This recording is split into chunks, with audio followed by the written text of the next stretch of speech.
Raul Paul was on the show and he said, Brian, the rate of adoption of the internet and mobile phones roughly like 62% year on year, which was the largest adoption of technology in human history. And again, I'm paraphrasing. But Raul said, look, for the metrics I see, this is happening at about like 113% rate year on year. And he said, maybe I'm a little wrong, but a lot of people are predicting a billion users by 2025, including, Catherine Wood of ARK Invest. And a lot of people nod their heads with that number. So this is growing so fast. Again, when you think about, even if it's over 100% year on year, I mean, that is exponential growth by definition, right? And again, we can't even process that as humans.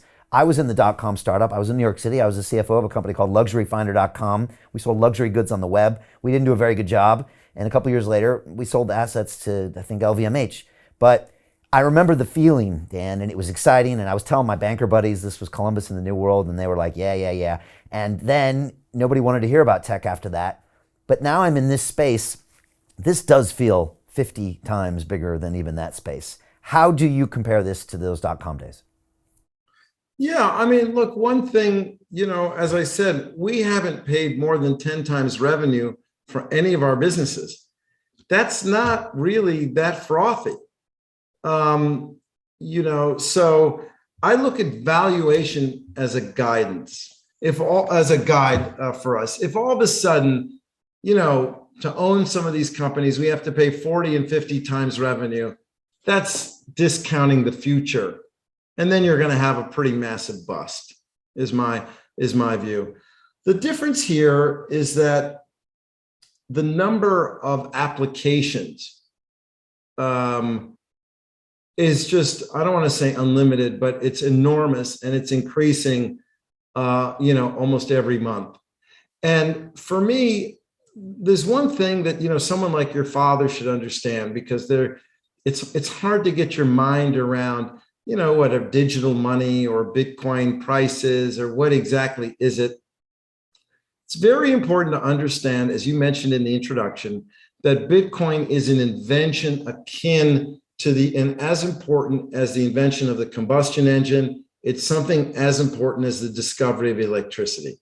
And when you step back and look at it in that framework, now, why do I say that? I say that because the 8-page white paper, Satoshi white paper, that explains how the function and the mechanism of Bitcoin, capital B, Bitcoin, the network works, really is a historic, I would say, solving of a math, science, computer programming, cryptographic problem called the Byzantine generals problem. And that's the problem of distributed trust. How do two counterparties trust each other? How do they send value to each other without an intermediary? Now, I was a macro investment guy. I'd never heard of this thing. I was like, who cares? Like, why is this even a thing, right? And what you realize when you start digging is that this was a problem that math students basically sat around for hundreds of years trying to solve. No one solved it until Satoshi in the white paper.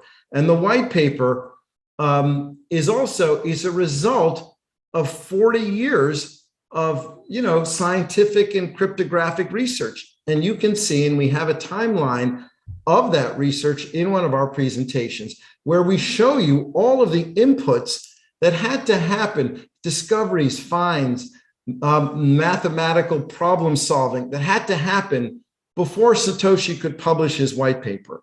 And so when I saw it as a scientific discovery, it sort of blew my mind, right? Like, wow, it is something. It's like, we're all riding around in horses, and then all of a sudden you've got cars 10 years later.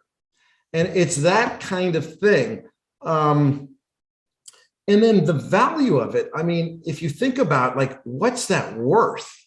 Okay. At the time I thought, okay, well, when I did my rabbit hole and falling down my rabbit hole in 10 hours a day for 6 months, I thought, well, Amazon was worth 2 trillion and Google's worth 2 trillion. Bitcoin was worth like 200 billion. And I was like, well, how is this possible? The most secure, most decentralized network ever invented in the history of man, a finite record, okay, an immutable record where all things of value could eventually reside.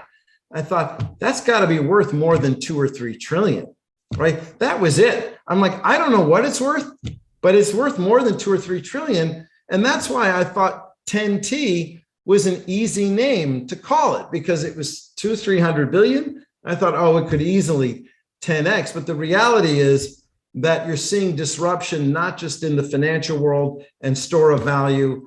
With Ethereum, you have programmable contracts. The number of use cases in the last 18 months has literally exploded. NFTs, digital property rights. I mean, I'm not even going to talk about that because you had Yat on for an hour of Animoca. You can let Yat explain to you the importance of digital property rights and the metaverse, et cetera. And so the exponential growth rate is now happening in some of these subsectors. Just as an example, the NFT space has grown over 100 times in the last year. The amount that's staked in the decentralized finance world, the dollars locked in DeFi, is up over 100 times. All right, the value of Ethereum and the proof of stake protocols up over 20 times.